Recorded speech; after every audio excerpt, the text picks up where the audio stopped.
I'm gonna share with you now music, books, movies, artists, visual artists, like what I have been reading and being inspired by. That's exactly what I would do in this video, so.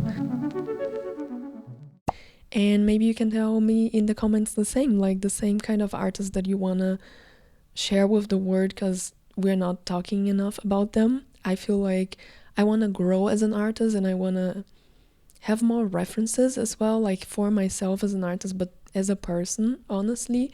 I want to study more, and this episode, this whole podcast actually is what is forcing me to study and to expand whatever I know about art. So let's do this together, and hopefully let's try to do this like on a regular basis. Let's start with music, and then I have some other categories, because if you want to jump, it's fine.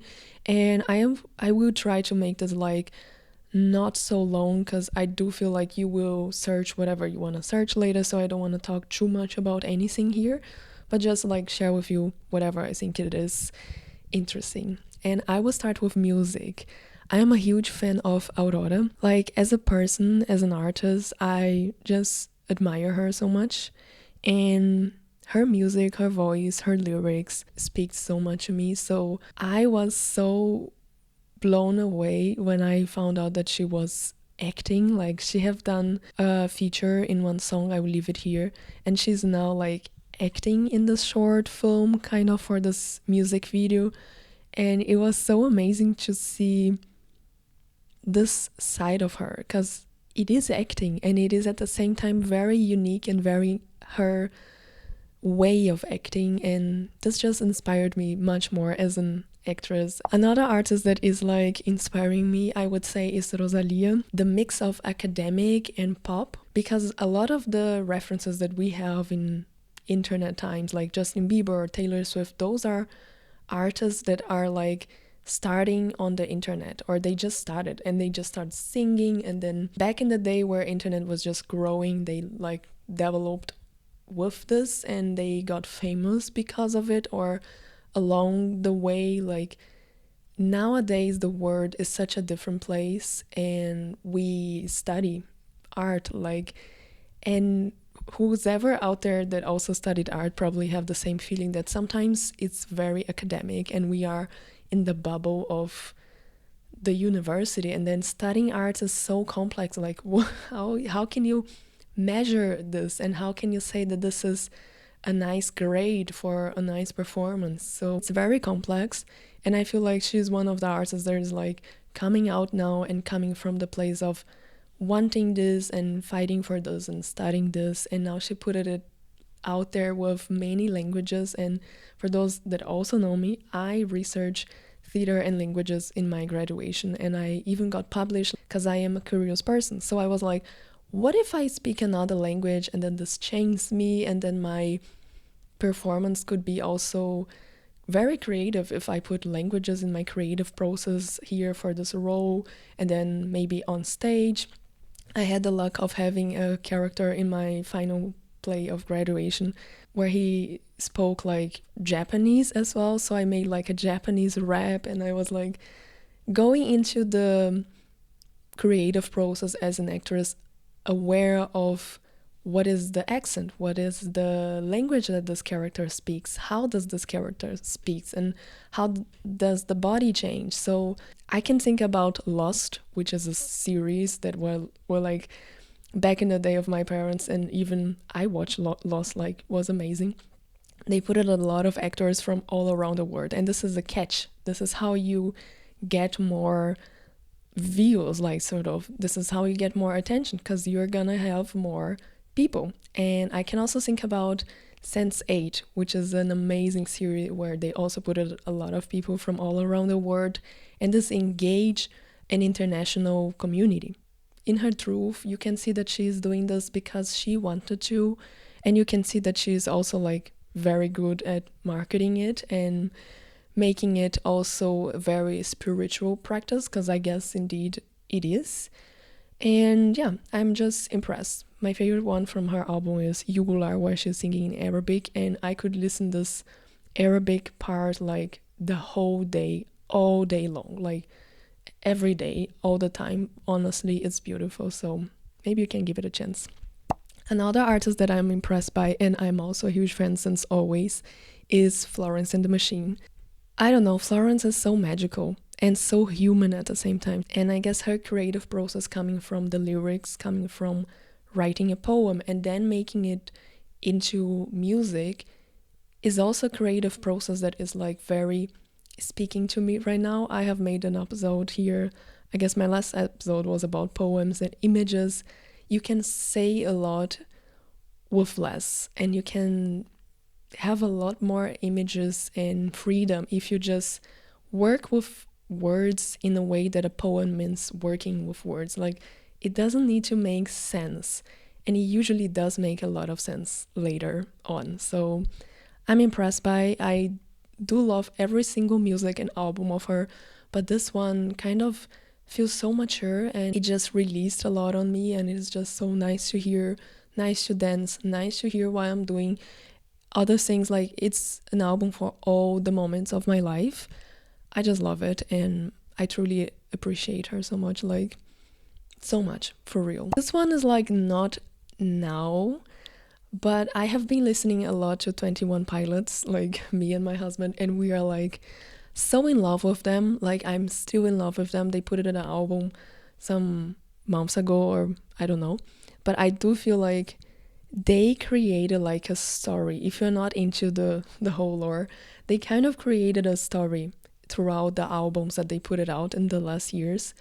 And if you follow the stories, the music videos, there's like a whole thing going on. And I am so, like, this catched me. Like, the music itself is amazing, but somehow this just got me there. Like, how they told stories through music, and this engaged so much more. And I'm so like inside this other world that they created, and the villains and what's going on. And to do this with music and all the songs and throughout many albums in years, like, they haven't done just one music video, they did not just even a movie, they have done a whole history. There's like a live, and I guess a lot of music is also storytelling, and they are putting this back into the world in a way that no other artist is doing. Honestly, they are the only ones that I know, and I'm so inspired by this, honestly. And if you don't know them, I don't know, if you know them but not that deep and you want to give it a chance, I can only recommend. It's like amazing. It's like very exciting. And the final artist in music is Charlie XCX. I am so impressed by her, like, as a not fan at all, and as someone that discovered her through Brett and started to like her. She is like coming with so much truth and so much poetry. She's also like very honest in her art all the time. And I feel like this new album that she's doing for the movie, Wuthering Heights, is gonna be like amazing. I'm very excited to see the movie because of the songs that she already put it out there. I started to read the book now, which is my recommendation of book even in writing category. So I do feel like very inspired by her, how she's making poems, how she's like reinventing herself and not having any excuses. And she's also working a lot as a producer, a lot with acting and TV shows as well. And this is like my area. We are talking about like multiple artists here. We're talking people going out of their comfort zone and mixing medias and mixing genres and mixing a lot what is about like storytelling, and then music, and then acting, and then a movie, and then all of this together. I feel like those are the ones inspire me, maybe exactly because of this. They spoke to me in these areas as well. Now let's go to visual arts. I am someone that is like dreaming a lot recently, and probably if I see like throughout the years, I have a deep connection with symbols, with, I don't know, like with drawing. And whenever I draw is like very archetype, very symbolic. My dreams inspired me a lot, like to write something or to do any project here. So I do feel like, and I've talked about this here in this episodes already many times, I know. If you don't know, I have episodes about dreams and creativity already. But I feel like I have never explored a movement like surrealism before. Like, what is surreal? What is dreamy? Or not just fantasy, not just like liking to see movies or paintings that are a little more like elves and nature and witches, but going even deeper, like going to someone that has no explanation, something that is really weird. So let's search more about surrealism. So those are the painters kind of, and my favorite is Remedios Varo. I've also known her for some years, but just now I came back to this. I guess there's a moment where we are like more involved. So all of this to say that all my visual artists that I'm now impressed by are surreal. Like Remedios Varo is amazing, it's so beautiful. Also, Leonora Carrington, and she has this quote here which I found amazing. I didn't have time to be anyone's muse. I was too busy rebelling against my family and learning to be an artist. This is exactly like what an artist should be doing. Instead of searching any muse, like just be the rebel that an artist needs to be, not necessarily just against your family, but society, yourself, relationships, standards, all of it, maybe even academia, and then learn to be an artist yourself. Learn your truth, learn your own style. Style is such a huge name, but okay, you got it. Those are the two artists, and they were like best friends, so they are very similar. They have even styles that kind of speak to each other, and those are two women that I also love to know too. But I will leave here this blog with so many more incredible surrealists artists. They are not just painters, they're also like photographers, visual artists, they are also poets. Amazing. Like, give it a chance. I was like an hour in this website and I discovered so many beautiful things, some not so much, but the ones that most speak to me right now is Remedios Varo and Leonora. But you can truly give it a chance maybe and discover some more about surrealism. I cannot imagine painting something that does not kind of exist or something like invented. This is like, yeah, I'm so impressed by it, and I do feel like I actually like this so much more, and I'm so much more impressed with someone that can draw like a dream that doesn't make any sense but does make sense than someone that is like painting a realistic painting, which is beautiful but doesn't speak to me in many other ways that I am not able to put in words, for example. So in terms of books, I decided to bring here one author in one book or audiobook, even if you want to listen, because I was listening it, which is The Language of the Night by Ursula K. Le Guin. And not only I like her style and science fiction and fantasy in general, but those essays that you can find in this book are about science fiction. The beginning of science fiction are about the power of fantasy, the power of symbols even, like why dragons and other words can sometimes heal or teach much more than a novel, much more than something that is realistic. So at the same time that I am inspired by surrealism, I guess I'm inspired, and those essays made me realize what kind of artist I want to be, what kind of movements I want to study more, what kind of art that speaks to me, kind of like the ones with symbols, the ones with fantasy, the ones that speaks to my shadows and my not knowing parts. And I do feel like you could give it a chance, not just look at my cat coming down. I hope she's not burning her soon here. I'm so worried now. No, she's fine. It's so dark. Winter is such a dark time of the year, and I lost my train of thoughts. Ursula K. Le Guin, give it a try. She's amazing.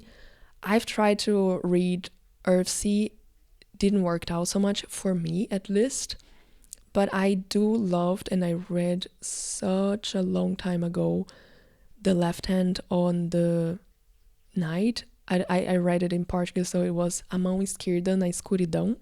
It is the left hand in the dark, probably.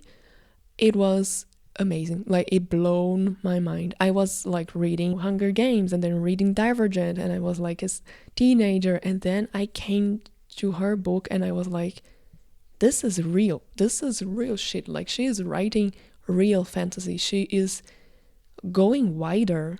In this book, they are not male or female, they are like androgynous, so they are really coming from another world that we don't know. All is possible. So this freedom that at the same time speaks so much to our reality, even though this is a completely different reality. It's amazing. So she has a lot of political opinions, a lot of interesting opinions in those essays, and I can only recommend it.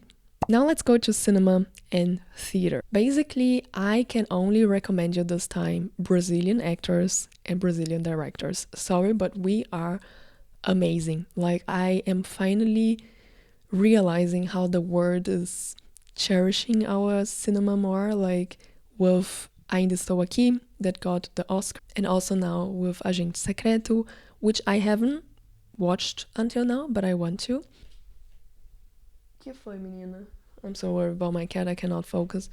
She's right there behind me. See? But there is one maybe more accessible on Netflix, which is called The Son of Thousand Men. This is based on a book from Walter Hugo Mãe, which is also an amazing writer in Brazil. But O Filho de Mil Homens is with an actor that is already kind of famous, which is Rodrigo Santoro. But from an amazing director and editor. Like, he did some great movies, and then recently he was doing more like Turma da Mônica, which is like comics in Brazil and more for children.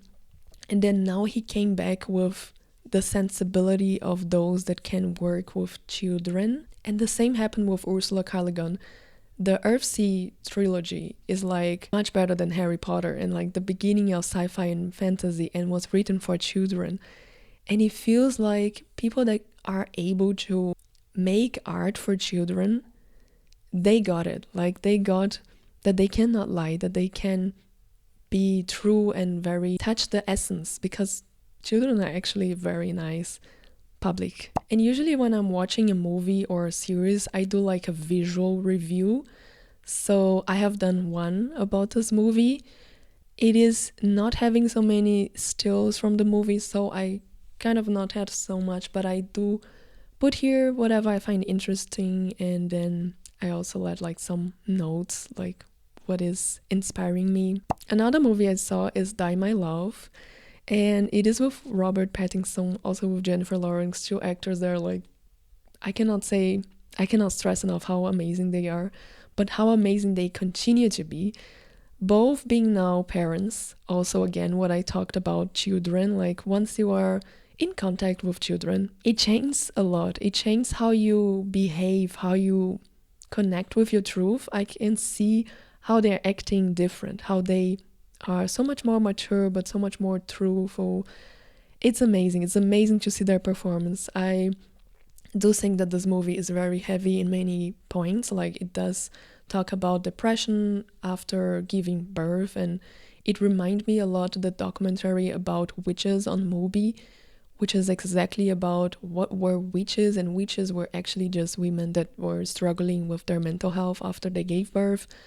And this is exactly the situation. And to see, I don't know, to see them both in a story bring this topic to life again, which is such an important topic, was amazing. And I don't know, like, even being a very heavy one, they did it with so much energy, with so much beauty, and even with fun and love, how it should be. Like, those are funny actors, and also very dramatic at the same time. For me, especially Robert Pattinson, when you see his face, he can do anything. He can be like the CEO, he can be a poor guy on the streets, he can be from so many nationalities, he can play a king, he can play a crazy guy, he can play anything. It's amazing. And I don't know, I also love Jennifer Lawrence. Like, I do love her, everything that she's doing, everything that she's putting in the world with so much confidence. I think she's very confident. And yeah, this is just one still that I found amazing. It just showed a lot what I'm telling now. It's stressful, it's heavy, and it's just still funny somehow, like, because they bring this into this. It's amazing. Like, I can only recommend if you haven't watched it yet. And the final movie is, of course, Frankenstein. I haven't I also told Frankenstein with a German accent, though. But I have something with Guillermo del Toro, which is something I cannot put in words. I don't like his movies. Like, I find them weird because they are weird and very unique. And usually I like weird stuff. I don't know why. Just watching the stills, I feel like The Shape of Water, the same thing. Every movie of him, it's dark, it's heavy somehow, even though ending up like very, I don't know, full of hope. And I feel like it makes me want to cry. It gives me a lot of fear. Like I'm so afraid of his movies somehow, and especially this one.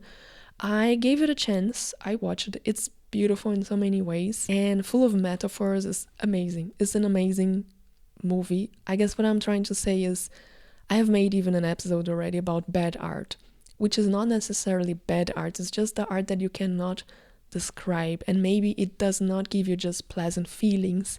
And this is the same feeling that I have with his work. Whatever he is making, it does not just give me entertainment or good feelings. Like, I feel very bothered by his work. It's all very, I do not have words. And it doesn't mean that I don't like it. It's just that I don't understand that it's not so logical and that it makes me feel bad things.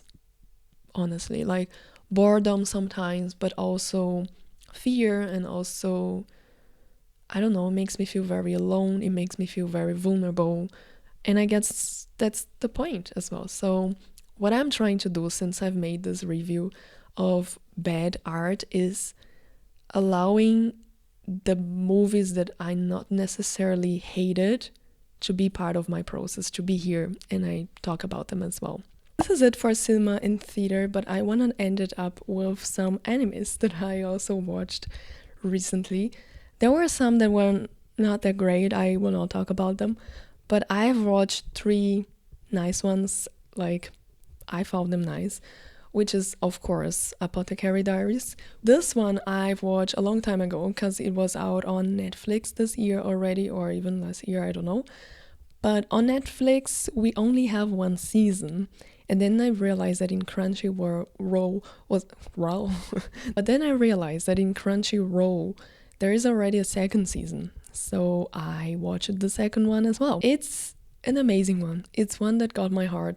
I watched the first one being like, oh my god, there's so much problematic stuff going on. Like, what the fuck? And anyway, I found it interesting. Again, even though that this bothered me even sometimes, I was so pleasant to see something that is not like correct all the time. So the bad art that I was talking about, like, even though this bothered me sometimes, there is a reason why this is bothering me. So it made me reflect. It made me even just more interested in this. And because of the character is also very judgmental, very critical, and she's also very feminist in many ways. She's like super intelligent, and the type of character, like woman characters that you don't even see in animes, like traditionally. So it's amazing. It's an amazing piece, and I truly loved it. I guess anime in general, it doesn't happen much. Like, it happens some conflict, but in Hollywood we have this idea of a story that needs a hero, that needs a huge conflict, and the conflict just gets worse and worse.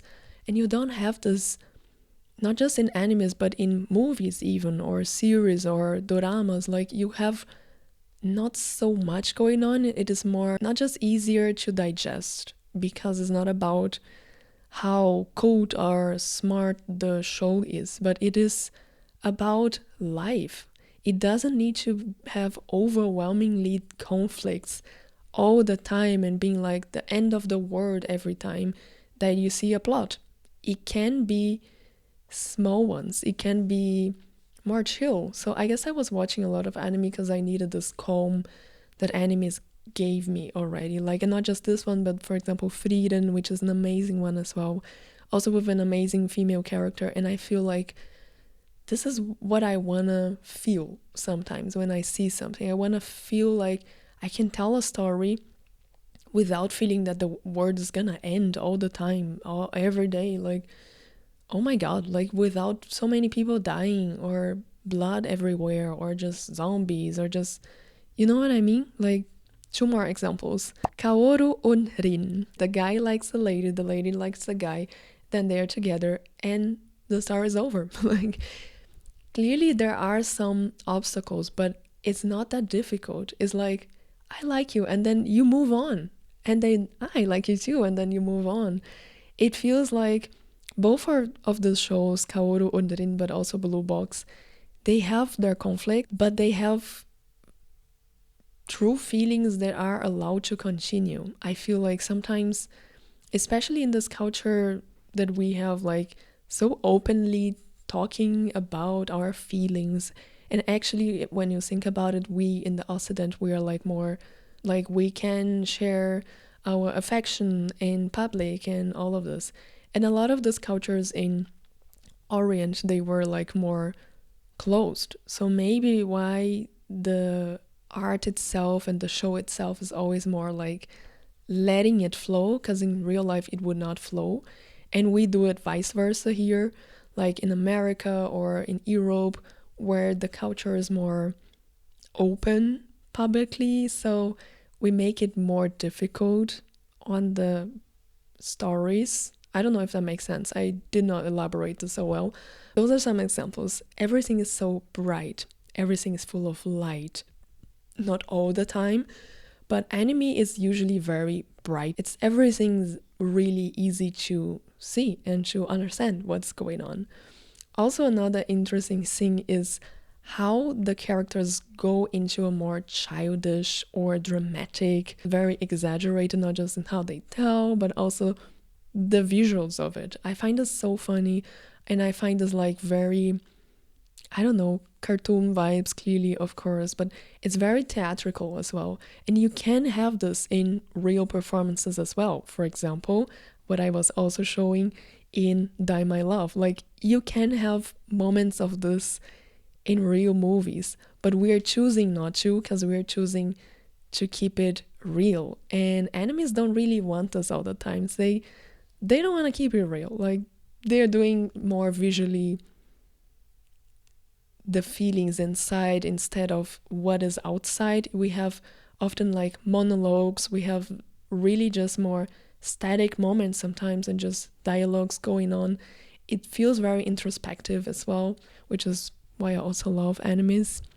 And what I mean with the difference of Hollywood or what is mainstream is that we don't really have a hero. We don't really have someone that will get over all. No, it's someone that is there failing in front of us. And I tell this because this guy was like in a competition and he's losing and he's getting better, but he's always losing, and he always thinks that he is not getting better. He is getting better, but he's also losing. He's not going to be the best player in the world. So you have something more realistic in terms of the conflicts, of the challenges. They are external, but they are more internal. So we don't need more conflict. Like, we already have a lot of conflict inside of us. And I guess that's the thing. But you don't also put this very psychologically how we would do here in our mainstream. They do it like externally. They do very internal, but still putting it out there, being very expressive, if that makes sense. I guess this is all I wanted to say about everything that I saw or read or listened to, and everything that was like inspiring me, everything I wanted to research more. I hope that you found something here interesting, that maybe you also want something just to relax or entertain yourself, that maybe you are interested in this concept of bad art, even something that is not your vibe, but you're gonna give a chance because you just want to reflect about it, or maybe something that you found truly interesting and is speaking to you right now, and then you want to just research more and maybe make this part of your own creative process somehow, if you are a creative person, which I think you are. So I guess this is it for today. I will try to make this more regularly. I don't know how regular, but I do want to develop more my own research and my own process of consuming, but all the time learning something with everything that I'm seeing. I don't think we can live in a world anymore just consuming, like, especially art, especially as an artist. I hope that this inspired you to do the same. Like, be more aware of what you're watching, and some of it will be trash, some of it will be very inspiring, and maybe the bad art can teach you something as well. I will leave another episode here, which is the one that I talk about bad art. Maybe you want to read as well. There is in my blog a text about it, and I will see you in the next one. But before you go, please let me know in the comments your thoughts, if you have seen, watched, or listened anything that I already commented here. And if you have anything that you want to suggest me, like that you are also appreciating or learning, or maybe another thing that you don't really can quite describe and makes you also feel not just pleasant feelings, I will be glad to know, because I truly want to continue to expand my repertoire, my repertório, and try to find my own style. I guess I'm on the way, but I haven't found it yet, and I want to be more sure and confident that this is the stuff that I like, this is my tools, this is my method somehow, like this is my own even persona, like this is my truth, how I make my art and why I choose to do it the way that I'm choosing. So yeah, let me know, and I would love to see, and I will see you in the next one.